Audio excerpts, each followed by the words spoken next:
Hey, welcome back to the program. It's February 12th. I want to check in on some data real quick. Today, Wednesday, we have the January Consumer Price Index released by the Bureau of Labor Statistics.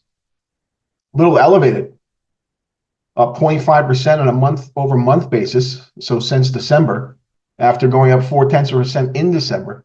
Year over year, we have the CPI at 3% after being up 2.9% last month for the 12 months of the year 2024.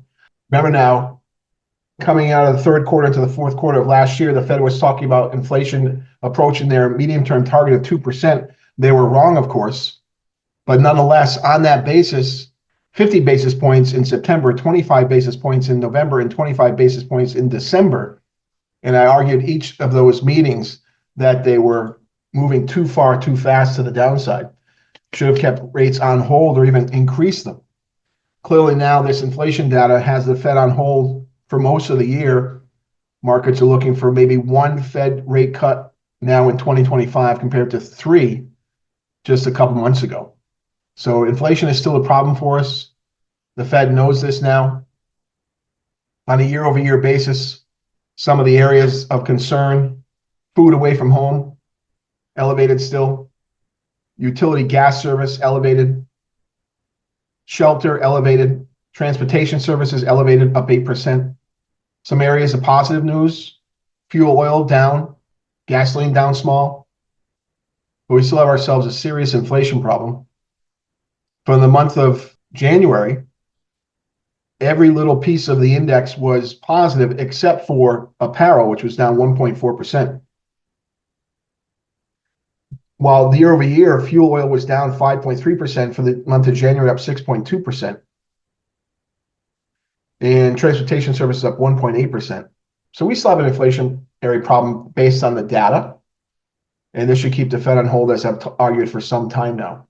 Last Friday, we had the employment situation report, the mother of all data points. Tells us the non-farm net job growth for the economy in the month of January. Also gives us average hourly earnings, the average work week, the U3 unemployment rate, the popular mainstream media unemployment rate, a handful of other rates, and importantly, the U6 rate, the broadest measure of unemployment. Non-farm payroll employment rose 143,000 in January, and the unemployment rate went down 0.1%. The employment number is a low growth economy number. But since it's lower than the previous months, it does indicate some weakening of the labor market, although the unemployment rate indicates a full unemployment economy. NAIRU, non-accelerated inflation rate of unemployment, we think it's between 4 to 5% or 3.5 to 4.5%. So not a lot there for the Fed to grab onto in terms of cutting rates. Unemployment for adult men, 3.7%. Unemployment for adult women, 3.7%. Teenagers, 11.8%. Whites, 3.5%, blacks, 6.2%, Asians, 3.7%, Hispanics, 4.8%, mostly unchanged on the month-over-month basis. The labor force participation rate, 62.6%, and the employment population ratio, 60.1%, unchanged from December. And as I've talked about throughout the past year, repeatedly, when you look at the data more closely, you look at the tables, once again, we find that foreign nationals are winning. Foreign-born population, 50,442,000 compared to 47,544,000. So a big jump there in the population of foreign-born nationals. Labor force, 33 million against 31 million. Employed, 31,774,000 compared to 29,842,000 a year ago. Compare that to native-born population.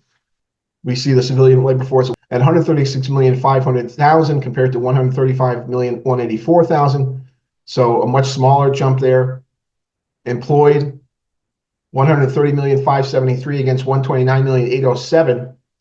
So less than a million increase there in employment. So clearly, the majority of jobs in 2024 went to foreign nationals. So we have continued inflationary pressures, weakening employment. And if you look at more information from the employment indicators, we find no net full-time job growth in 2024. No net full-time job growth in 2024, according to the household survey. Most jobs created in 2024 were part-time, and we still have the record number of Americans who work multiple part-time jobs. Now, the legacy media, anti-Trumpers, Democrat politicians are hysterical over the fact that Trump hasn't brought inflation down yet, or jobs weren't stronger in December, as if this was on his watch. We have to keep something in mind when we have transitions between presidencies or even Congresses. And that is, in economics, what we call the lag effects. This is still Joe Biden's economy, and it will be for some months, 3 or 4 or 5 months maybe, depending what happens with the budget resolution that's up and coming, any tax changes. But Trump doesn't get the economy until June or July, perhaps a couple months longer, the lag effects. And the same thing will be true in 2028, in 2029. And the same is true in 2020 and 2021. It's the same thing every time we have a transition. The new president doesn't really impact the economy for 4 to 8 months-ish. And then, of course, as I indicated on a podcast about 10 days ago about inflation, the only way to bring the price level down, so not the price of individual goods or services, but the overall price level for the economy, is a significant drop in demand or a significant rise in supply, and that's it. Now, Donald Trump is moving to reduce demand by cutting government spending. That's helpful. Usually when we think about reduced demand, we think about recession. So either recession or continued sharp reduction in government spending and or increase in supply is the only things we can lean on. And then we have to keep in mind that most of Trump's policies, apart from cutting spending, which is a great idea, although Democrats are giving a really hard time on that, is that Trump's policies are likely inflationary. The degree of this inflationary pressure is probably not Joe Biden level. It's not 20% increase in 4 years, but it could keep monthly inflation rates at the 2.5–3% range for an extended period of time. We'll see, of course, until these policies take place. Anyway, that was a quick check on data for the U.S. economy, inflation and jobs. All right, that's all I have for you. Always try to buy American.